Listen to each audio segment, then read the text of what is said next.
Hey everybody, welcome back to part two here with Gary Guthman, great trumpeter, entertainer, person that's been around for a long time playing in many facets. We ended our last part, the last part of part one. We were starting to get into discussing ideas about endurance. So Gary, let's pick it up there and sort of love to get your thoughts on endurance. I know you've talked a little bit about corners. You've talked a little bit about isometrics. So I'll throw the ball in your court and you can get it started. Sure, thanks, Bobby. Hi, everybody, again to part two. Of course, endurance is always a concern in terms of being able to last longer than the length of the gig. I remember somebody saying, you know, if you've got a 4-hour dance gig, hopefully you've got 5 hours worth of chops. In terms of my experience, lip slurs probably would have been the #1 thing played at mezzo piano, at the loudest mezzo forte. This is another thing about playing too loud, that maybe we can talk about that in a minute. But lip slurs, in my opinion, are most beneficial at between the mezzo piano and the mezzo forte volume. Walter M. Smith lip flexibilities. There's lots of different ways. You know, Schlossberg. You can even create your own, which I started to do after I had finished through the other books, but they're really terrific. The other thing that I started doing quite a few years ago, and it was out of necessity when I started to do a lot of traveling to play concerts. I was finding myself on an airplane a lot, and oftentimes I was flying to the other side of the world. So I would be on a plane. Sorry about that. I'd be on a plane for sometimes 2 days, you know, with breaks at the airport for sure. And obviously you can't practice on a plane. And there were a couple of times where if I was at an airport at 3 o'clock in the morning and it was empty, you know, of course I would be exhausted and it never worked out really well. So what I started to do was what I was calling at the time was just simple isometrics, which was, for simplicity, holding an embouchure fairly tight for 5 seconds, releasing it, holding again, releasing, and you know, and I would do, let's say, 5 repetitions of that, and I would wait a minute, and then I would do it again, and make sure that I was forming my embouchure as closely to similar as playing the horn. It's really easy when you're doing isometrics to really start scrunching your mouth up too tightly and not in what would be a similar playing position. So you really focus on that. And honestly, I would get to the gig the next day and I would not, even though I hadn't played for 2 days and I had to go right into a rehearsal and right into the show that night, I was far less stressed than I thought I was going to be. It really made a difference.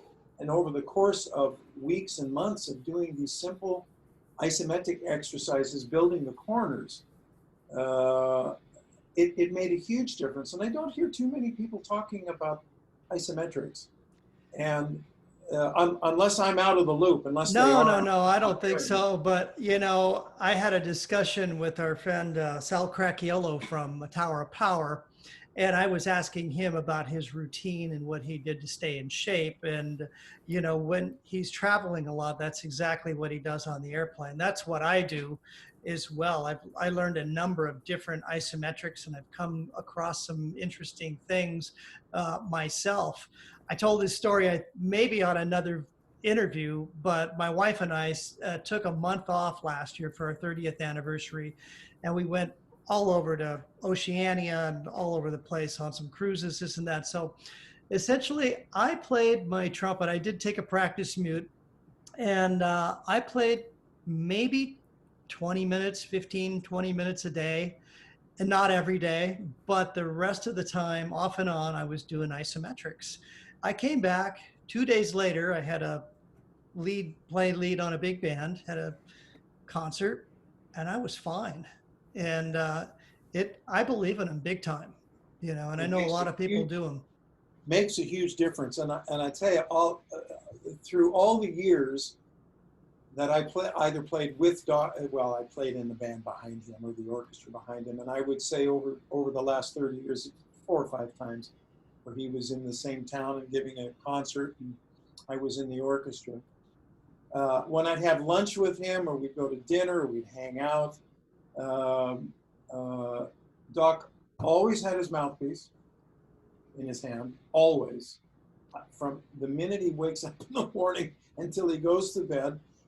And in between eating a burger or French fries or what it was, he would put his mouthpiece on his chops and he'd form an embouchure, right? And it looked like, I never asked him about it, but it looked like he was doing isometrics and he would do this, just what you did, Bobby. He put his fingers on his corners, tighten them up and put them down.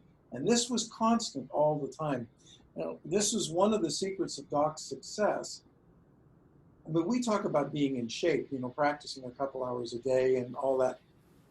Doc would practice sometimes 8, 10 hours a day, not always on the horn. He'd do a little bit on the mouthpiece if the horn wasn't there, like for lunch or dinner, or if he was having a drink or what have you.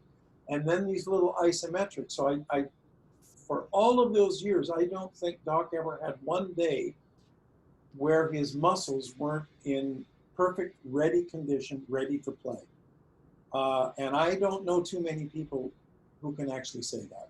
Yeah, I never experienced a that. long, long time ago, when I first started studying with Bobby Shue, I used to ask him, "Do you know this guy? Do you know that guy?" And of course, one of the guys was Doc Severinsen. And he says, "Oh yeah, I know Doc. We've met and we've played together, this and that." And I remember asking him, and here I am, I'm a naive, like 17-year-old kid, say, "What's he like? What's he like?" And he says, you can't even carry on a conversation Yeah, with this guy because he's constantly right. doing something with his horn or his mouthpiece, So Yeah. I know he's definitely incredibly dedicated, and to play at that level. I mean, there's a price you have to pay for everything, and if you really want to do that and play to that level, that's the price you got to pay. And he paid it. There were periods in his life where life wasn't perfect for him, but Yeah. that was a commitment that he decided to make when he was really young. I don't know very many. Well, actually, I don't know any trumpet player that was as committed as Doc was. 7 days a week, 8 hours a day. We were talking about the 4-hour gig. Doc had a 10-hour gig in his chops. Well, I'll never. Paul told me an interesting story, which is maybe you were there at the taping of one of his concerts. Uh, I believe it was the ITV in yeah, Edmonton. I was there, and I was sitting next to Snooky Young. Doc brought Snooky. Snooky wasn't the lead player. It was really funny, but he wanted to bring Doc. Doc wanted to bring Snooky just because. And so Snooky sat next to me, and Snooky said, "Play lead. I don't want." Blah, blah, blah. But Doc did this show, and I think it was around 1980, something like that. And the show, I mean, it was a real Hollywood Vegas type of show. He sang, he jumped around, he did some really crazy things, but man, there was a ton of playing. And his closer was Malagueña. And we started rehearsing at 10 o'clock in the morning, and we rehearsed until 1. We took a lunch, then we started up at 2 o'clock, rehearsed until 5, then we were off, and then the show started. The live audience came in at 7:30. We started taping the show at 8 o'clock. The taping was a 2-hour taping. The actual show was only 1 hour. So Doc started playing at 10 o'clock in the morning for rehearsals, and he played through all of the rehearsals. He didn't lay out, he didn't lay off, he didn't back off. He played from 10 o'clock until 5 o'clock with that 1 hour break. And then he played the show. He played for 2 hours nonstop. So now, I mean, now we're talking like 8 hours of playing. And we're all looking at each other going, how does he do this?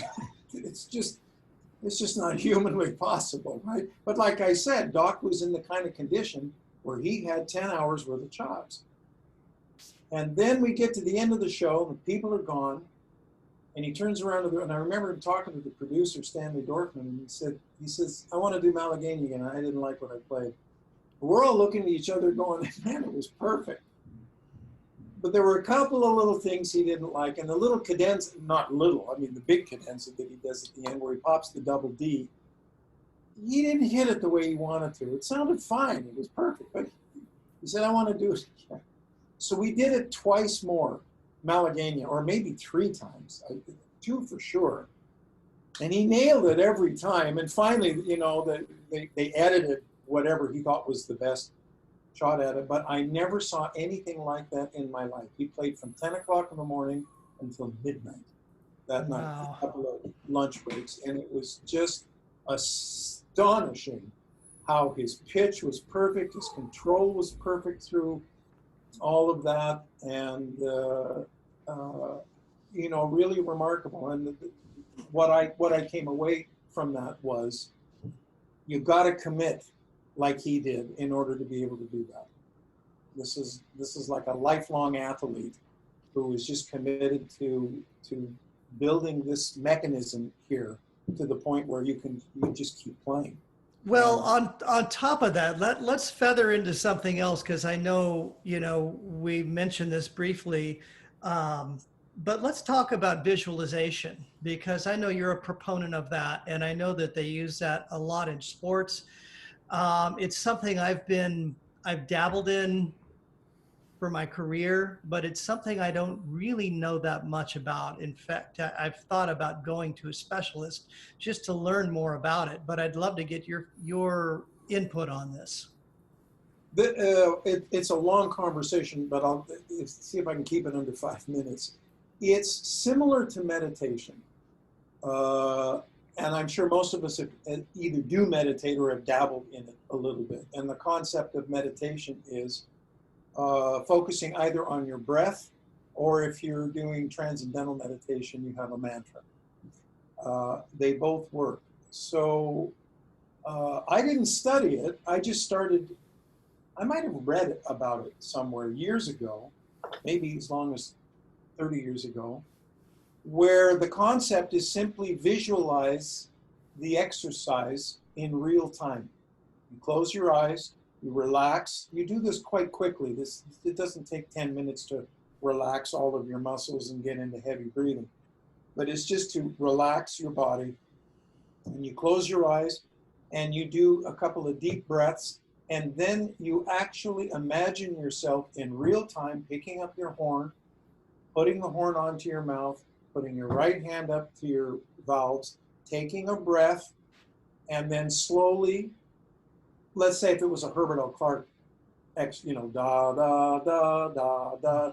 Let's just take that exercise number 2 in the Clarke book. And actually visualize playing it in real time, feeling your fingers go up and down mentally, taking a breath where you need to, hearing a metronome. This is the key, is actually doing it in real time. And what I've found, I don't always do it. This isn't a daily routine, but if I'm working on something pretty difficult, for example, or physically challenging endurance-wise, or if it works even more if there are passages that are really, really tricky, you know, like tense jumps. Even in the melodic line, where you're going from, you know, middle in the staff up to the just below high C. Things that are really easy to crack and miss the notes.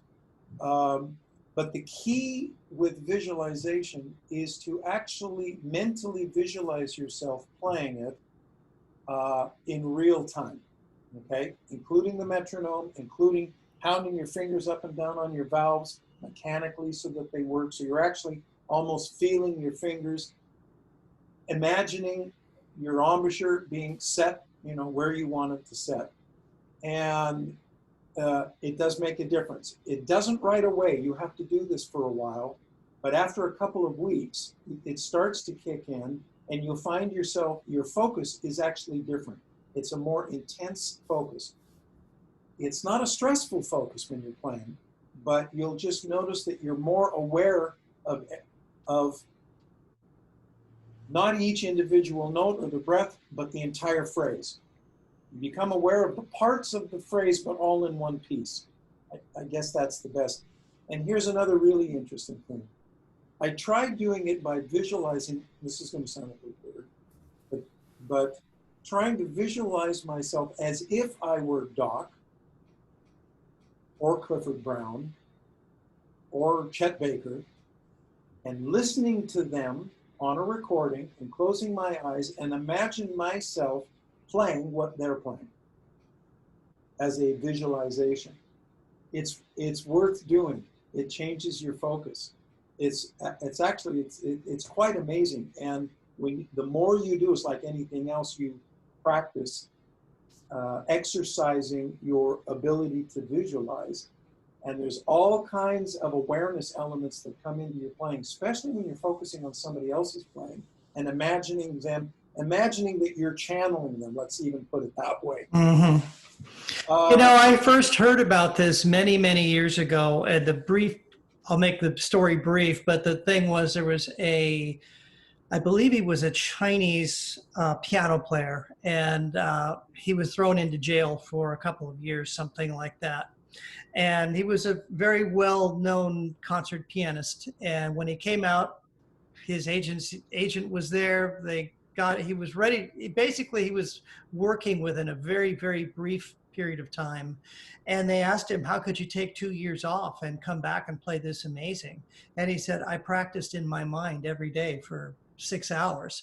And then I also read a story not too long ago about Harry James. And Harry James, I always heard that, he was a guy that Clark Terry, one time at a clinic I was at, he said, Harry James could put the trumpet down for 2 weeks and come back and just sound amazing, like he never took a day off.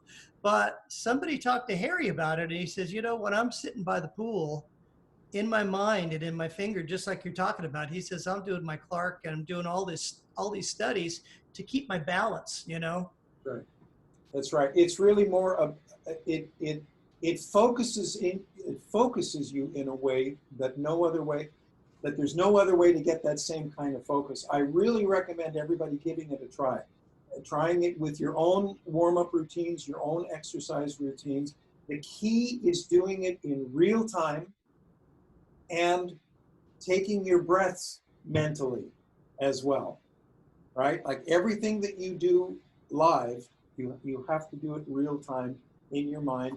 And then pick like a Chet Baker solo, for example, and channel him, right? Just close your eyes and sit back and imagine yourself playing like Chet. It will change your playing. It'll change your focus. I promise. It's actually quite an amazing thing to do. Wow, that's an I amazing had technique. an experience like that as well.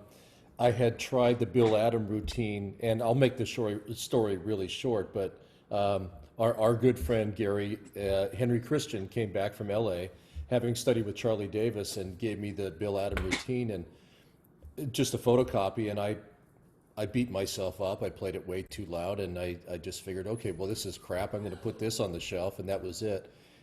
Years later, I was playing a Wayne Newton show with Al Longo, Crazy Al with the big, huge hair, and he suggested I get back into the Adam routine. So I thought, well, I should probably try and channel Charlie Davis. So there was an album, Magic Time album, and the title track was the only cut I think Charlie played lead on.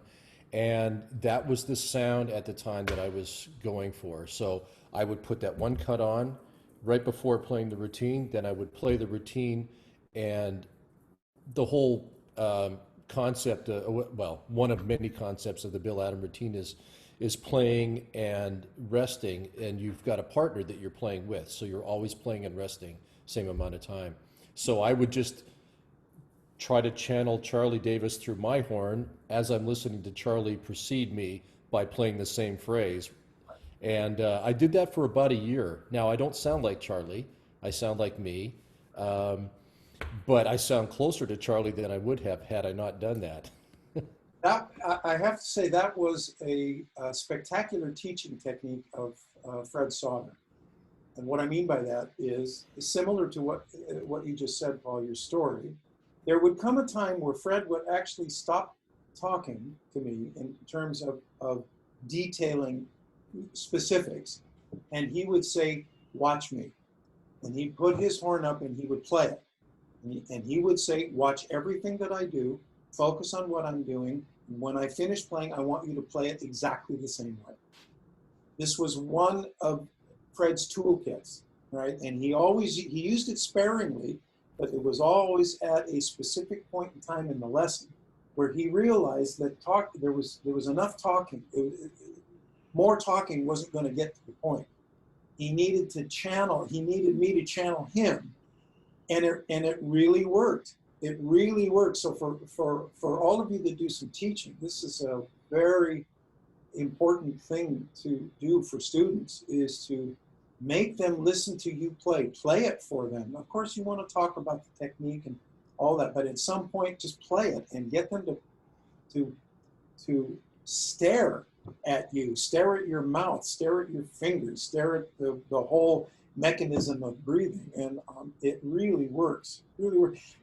This has caused me to think about. You mentioned in your story, Paul, about overblowing, and before we finish the second part, I want to talk about just for a minute, and please both of you comment on this, your experiences, that over the last 10 or 15 years, living in Poland, and there's not a huge tradition of trumpet playing in Poland like there is of piano playing, obviously, from Chopin, and string playing and opera, those three. So brass is not a huge tradition like it is in Germany.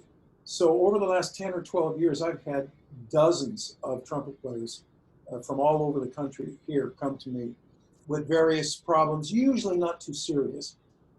But what I would say, that no matter what their problem was, there were two consistent things that I found from all of them. And one was they weren't warming up properly, or too quickly, usually, and they were playing too loud. Almost from the beginning, warming up too loud, playing too loud, everything too loud. And it would be interesting, I would say to them, what volume, you're playing really loud, by whatever it was they were playing. And they said, "Do you have any idea what volume you're playing?" And they would always say mezzo forte. And it was forte. It was loud. My ear was ringing when they were playing. And they never believed it. They said, "Really? It's really that loud?" I said, "Cut your volume by 40% to get to a real mezzo forte and learn how to efficiently use a mezzo forte amount of air in terms of making that work." And I would say to a man, out of 50 trumpet players that have been through my house over the last 10 years, those two suggestions helped all of them more than almost anything else. These were all semi-professional and professional players who got into some bad habits. We all do. We all forget. We all get lazy. We don't want to warm up anymore. Our brain tells us we already know how to do all this. We don't need to warm up. Well, when you're 50 and over, you do, and we all know that. You need more of it. And the difference between how much you warm up when you're playing 4 hours a night, like Paul, if you're playing 8 shows a week, I'm sure your warm-ups, or your warm-up and your practice routine are two separate things, and your warm-up is considerably different than, for example, on Monday, when you got your day off. And Absolutely Bobby, right. I'm sure that when you're playing, if you got a week or two or something where you're doing a lot of steady playing, the warm-up turns into a completely different thing. When you're not playing, warm-up is more significant. It's more important when you're not in that playing 4 hours every night shade. And then the practice, where does your warm-up stop and where does your practice start? And this is the thing that is easy for us professional players to take for granted. And as we get older, sometimes we lose track of where the warm-ups ends and where the practice begins. Right? So Yeah, on that, that's a great observation. Years ago, there was a guy in Los Angeles named Clyde Riesinger, and Clyde used to play with Lawrence Welk. He was a great studio player. Was really active in during the big band era, great lead player and all that stuff. And as a young kid, I got to play on a couple of big bands with him. And again, being an idiot, naive young guy, he was probably, I don't know, maybe mid 60s at the time, which I viewed him as old, who's this old guy that's still ripping on trumpet, And I asked him one day, I says, on a break, I just blatantly asked him, I can't believe I asked him this question, but I said, what does it feel like to play trumpet now when you're your age compared to how it was when you were my age? And, he said, the thing that I notice now is it takes me a lot longer to warm up. And I remember that, and for me, my warm up, I studied with Stamp for quite a bit. And so the whole thing about warming up, I switch my warm ups around from time to time, and I do things in different sequences because I feel like for me, a lot of times I get stuck into a kind of a routine and it stops working. And I need to it's like if you're just doing nothing but curls, they work great for a while, but after a while they stop working. So you got to do more reps or you got to do more weight or a combination of both. So for me, I change things around, but my whole warm up is just trying to get everything working, for me. Once it's working, then I can go into anything I want. But sometimes, some days, and you guys know this, some days you wake up and you go, it's going to be a great day playing. And then other days you go, damn, I don't know, this may take a couple of days to unbury myself. So. Well, the thing is that at our age now, well, you guys are considerably younger than I am, so anyway, I'll just say at my age. What we discover is we look at ways to maximizing the minimum efforts. If only I had thought more about that when I was younger. Absolutely. Right? In other words, how hard, when I was a kid, well, not even a kid, even in my 30s, my guts would be so tight when I played because I figured I had to have, tight guts all the time. At the end of an hour of playing, my stomach hurt more than anything else did, and it wasn't necessary. The full breath to the point where you almost can't take in any more air, it isn't always necessary. And the volumes, the volume levels, but forgetting actually how loud you're playing, is as we know, when you're behind the horn, what you think is mezzo forte is considerably different than somebody standing 10 feet in front of you, right? Where their ears are bleeding and you figure you're only playing mezzo forte, right? There's one other thing about chop problems, and I mentioned this to Paul. Paul, can I get into the dystonia? Please do, yeah. I don't want to miss that because it was a real critical time for me. I was 29 years old. I walked out on a gig. It was my first concert as a big band leader. It was in Vancouver, and I had a stack of music like that, and I had all these Maynard Ferguson charts and Don Ellis charts and God knows what else. And the last note on the first song was a high F. And I went to go for it, and nothing came out but air. This was the first tune of the night, and didn't have any pain. I don't know why only air came out. I couldn't get the last note out. By intermission, about 50 minutes later, I could maybe grunt out a G or an A on top of the staff, and it wasn't good. Still no pain, but my lips just weren't working. And by the end of the night, I couldn't get a sound out of the horn. And I thought, Paul, have I ever told you this story? I think I did, somewhere along the line.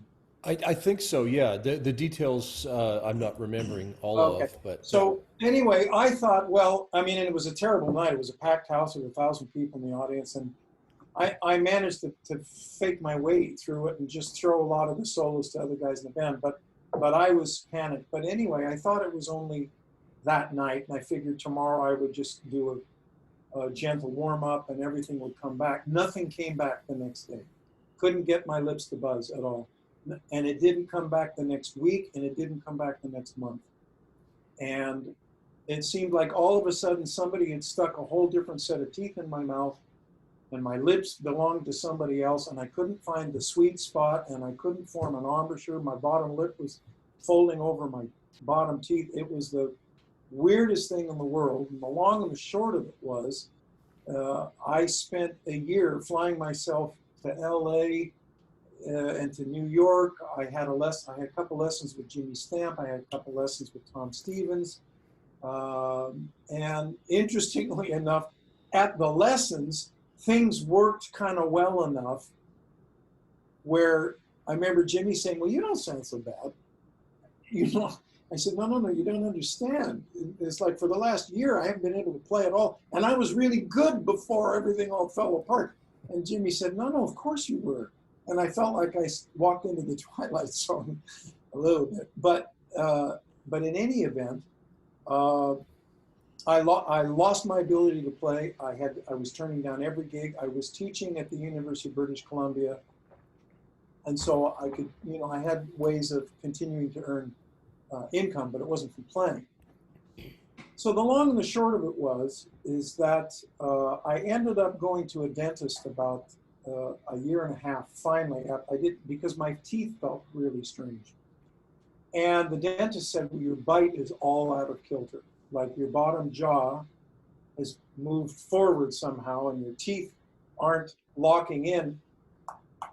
I couldn't do that. My teeth actually didn't lock in. He said, how in the hell did you do that? What had happened when I was a teenager, I played downstream. I had an overbite. And I was cutting my upper lip all the time, bleeding. So Fred had me push my bottom jaw out to even out the pressure, right? Get the pressure on my bottom lip instead of my top lip. Well, after 10 years, and it was the right thing to do. He was absolutely right. But after 10 years of doing that, pushing my jaw forward, I was stretching ligaments and tendons in my jaw. And I was slowly, month by month, year by year, displacing my jaw. And with no pain, nothing, no snap, no pop, that one night, my jaw was in a position where it pinched all the nerves in my embouchure. And those nerves had to regrow and rebuild. That's why I couldn't actually form an embouchure anymore. I couldn't actually even whistle. I still can't. So I went back to Fred finally, and I said, Fred, help me. And he gave me Timothy Galway's book called Inner Game of Tennis. And we all know about that book. And this was before there were any inner games of anything else other than Zen in the Art of Motorcycle Maintenance. The Inner Game of Tennis was the tennis version of that book. And he said, just every time you see the word tennis, just replace it with the word trumpet. And it taught me how to get out of my way and become less stressed and don't worry about things. Just do what needs to be done and don't judge anything that you're doing. But at the end of the day, I had to rebuild my embouchure. It took about 3 years. After I finished rebuilding it, I no longer had a overbite anymore. My horn pointed straight out, because that was the shifting. But I had to rebuild and restructure my mouth. So that's that story. And it came back better than before, actually, because I had spent so much time on basics. Long tones. Man, I did long tones. I did an hour of long tones. Well, in the beginning, I could do 5 minutes of getting a sound, period. But long tones and just rebuilding an embouchure set. So the point was, about 5 years ago, I went through a similar situation. And it happened because we have just a couple of minutes left, just to let you know here. Sorry. Right. It happened because over a period of time, I was not warming up properly and I was playing too hard and everything fell apart again. And I didn't want to take 3 years. So in my studies, I found a website by Lucinda Lewis. who is the principal French horn player of the New Jersey Symphony, I think former. And her website is called brokenembouchures.com. And it's all about dystonia and a concept of blocked buzzing, where you put your mouthpiece on, you just blow, and it actually starts to reform an embouchure, and you keep it blocked, and you do some tonguing exercises. So people that are going through chop issues that sound similar to dystonia or muscle problems that have happened kind of suddenly, even with no pain, no particular reason that you can think of, but it can happen, especially over 50s. Go to brokenembouchures.com, Lucinda Lewis's webpage, and read everything on there. And buy her books. They're well worth it. I bought them. I went through her exercises, and it brought me back. It's actually kind of a miracle system that she's come up with, and I highly recommend it to everybody. That's awesome. I've checked it out, but I haven't bought the books, and I've been on the verge of it just to get the knowledge of it, you know. So I'm going to check that out. And if people want to check you out some more, they can go to GaryGuthman.com. Is that right? That's right. See what you're doing, all the cool things you're doing. We're going to play a very, very brief lightning round with you, Gary, before we sign off here. Okay. I'm going to shoot the first question out. What's your favorite type of gig to play? Right now, playing in front of an orchestra to a house full of people. What's your favorite city that you visited?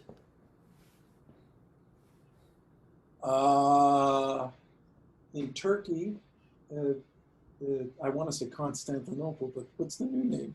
The big city in Turkey. One of the most. Now I can't believe I forgot the yeah, what the hell? I've been over there too. So really? yeah. Come on, Bobby. What's the name of it? I'm over 50. I can't remember. Anyways, I'll look it up on Google. But everybody, we're glad you're here with us, and we want to say thank you to Paul Barron and Istanbul. Thank you. Ta-da. Gary Guthman. Thanks so much for being here all the way out to Poland with us, and we look forward to seeing you in the group, in the forum with us. My pleasure. Thanks for the invite. You bet. Thank you, Gary. See you guys. See you, Paul.